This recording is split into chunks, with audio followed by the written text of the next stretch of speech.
There's an undeniable pleasure in the fantasy of tracking down and taking out a monster, and playing a hunter in Evolve is all about realizing that dream. Now, not satisfied with merely letting 4 people unload their clips into something much bigger than them, Tularot Studios has designed 4 very distinct classes for Evolve, all of which play wildly different than one another, but need to be played in cooperative unity. Even within those classes, there are very distinct loadouts, all going to show you there's more than one way to bring down a Goliath.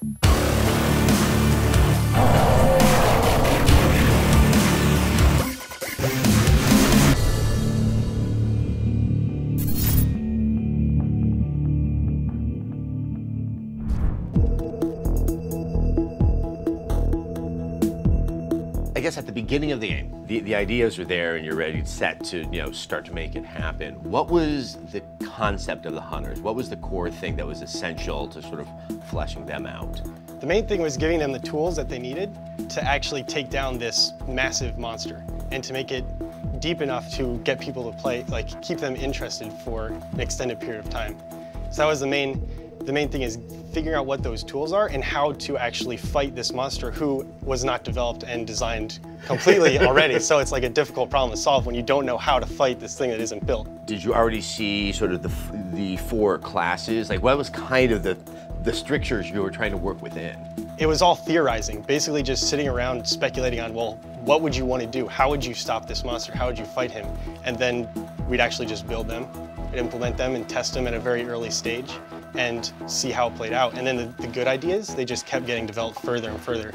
And they became the things that are actually in the game now.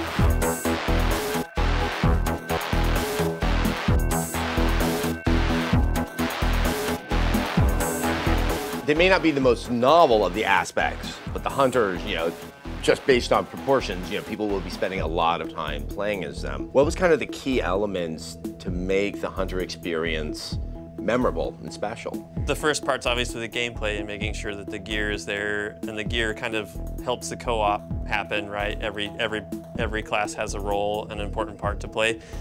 And so there's that aspect of it, and then there's really the art side of it, which the VO personalities. You've got the games that will sort of have the generic guy, right? And we like having characters that you can kind of fall in love with and get to know. We look for like really strong archetypes.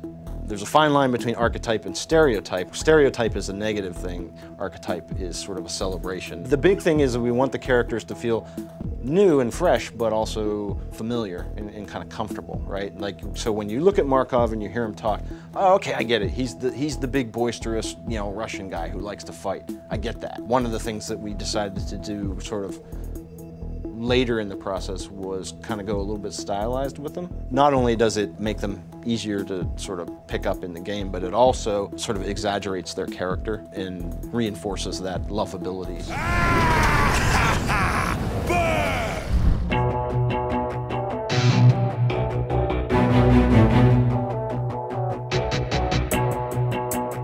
In terms of developing out the various hunters, as time went on, how much of it was just kind of a moment of inspiration and then trying to make that work with inside the gameplay? And how much was, as you were developing what the monsters were like, that it kind of necessitated that other qualities be demonstrated in the hunters? I mean, there's such an interesting back and forth between those 2 elements of the game. It's a merger of both constantly, because you create a character and then you play him for a while and you see how the monster interacts with him and how your teammates interact with him, and he just changes and adapts that way. And then, like with Bucket, you just see what their personalities are like, and then you push that further and try to make it cooler and just goofier and funnier. I've got a rocket launcher. Might as well use it. It is kind of interesting that with the characterizations and the aesthetics of the characters, that, sort of the more material aspect of them, which is what the gear is for each one, there seems to be quite a bit of harmony.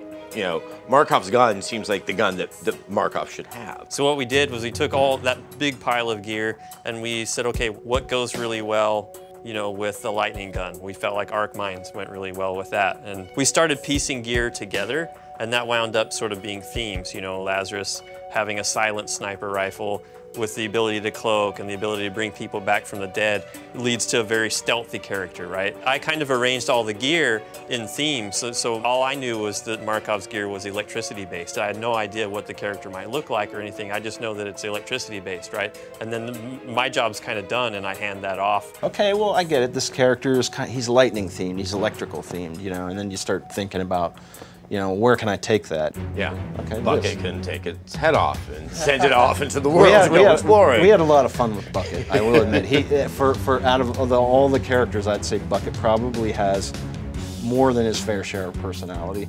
Once the character team decides we'd really like to have a robot, then it kind of comes back and is like, well, if it's a robot, we can do crazy stuff. Like his arm could be a rocket launcher. That sounds cool. Again, it goes back to us being 13-year-olds and being excited about, like, if I was a robot, I would want to have an arm that could shoot rockets and I can fly my head around. That would be awesome.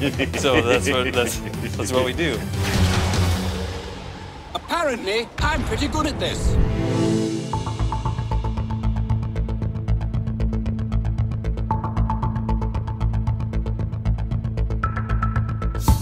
And then you also have, you know, perks. Each, you know, hunter is like, okay, I want to be able to move faster, I want to be able to heal faster.